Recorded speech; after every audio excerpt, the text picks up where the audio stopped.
PN Patil साहेब हे या जिल्हा काँग्रेसचे एक आधारस्तंभ होते आणि महाराष्ट्रातले एक दिग्गज नेते होते। आज ते गेल्यानंतर आज त्यांची जयंती आहे। त्या निमित्तानं आम्ही काँग्रेसचे सर्व लोक एकत्रित येऊन त्यांच्या स्मृतीला उजाळा देणं आणि काँग्रेसमध्ये एकनिष्ठता काय असते हे ज्यांनी एक आदर्श दिला त्यांचा विचार पुढे घेऊन जाण्याचं काम या माध्यमातून आम्ही करणार आहोत। गेल्या अनेक घेतलं तर बीडमधील देशमुखांच्या हत्येचं सगळं प्रकरण सुरू आहे। अजूनही मारेकऱ्यांना शिक्षा होत नाही। विरोधी पक्ष मोर्चे काढतात, सर्व पक्षी मोर्चे निघत आहेत, पण सरकार कुठं भूमिका ठोस देतात? नाही, मला वाटते सरकार आता यामध्ये खेळखंडोबा करते का असं वाटायला लागलं या तपासाचा।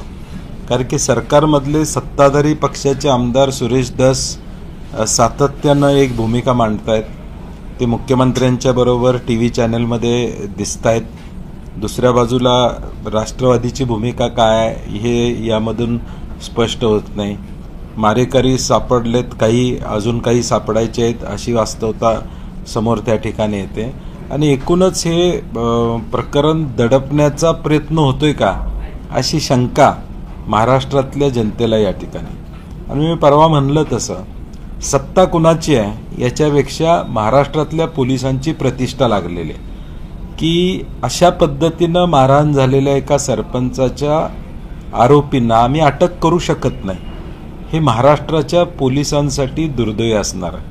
आणि म्हणून मला वाटते पोलिसांनी राजकीय कुठले दबाव असतील तर ते बाजूला ठेवून यामध्ये योग्य ती कारवाई करावी। त्याचबरोबर जी SIT नेमलेली आहे त्या SITतले काही लोक देखील त्यांच्याशी संबंधित आहेत असं चित्र समोर येते आणि म्हणून मला वाटते पारदर्शकता या सगळ्या प्रकरणाची असावी अशी महाराष्ट्रातल्या सामान्य माणसाची आणि मराठा समाजाची इच्छा आहे। 15 दिवसानंतर कुठल्याही जिल्ह्याला मिळालं नाही। तुम्ही असं गेल्या आठवड्यात म्हटलं होतं की आता मला उपोषण करायची वेळ, ती आली का वेळ?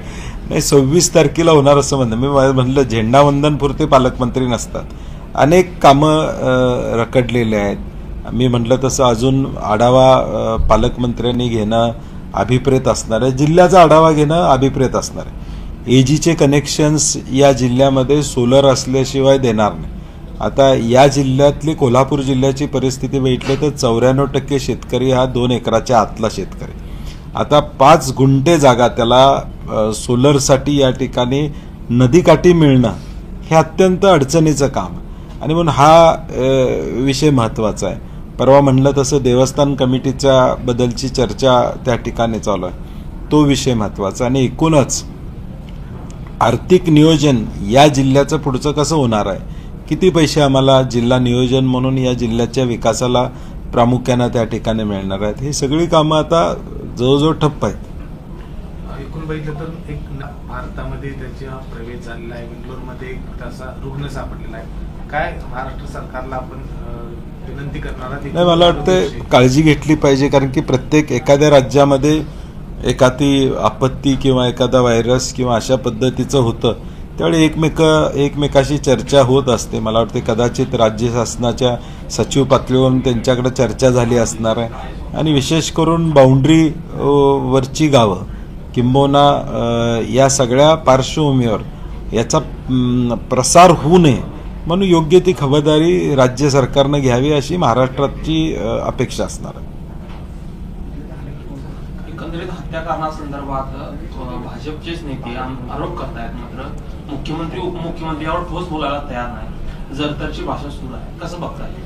नाही, मला बाजू धरायची आणि एकाने ही बाजू धरायची असं चालू आहे। अनेकदा आपण मागच्या 2.5 वर्षात बघितलं एखादा प्रसंग या राज्यामध्ये आला तर अर्ध मंत्रिमंडळ एका बाजूला असते आणि अर्ध मंत्रिमंडळ एका बाजूला असते। तसंच आत्ता चालू आहे का?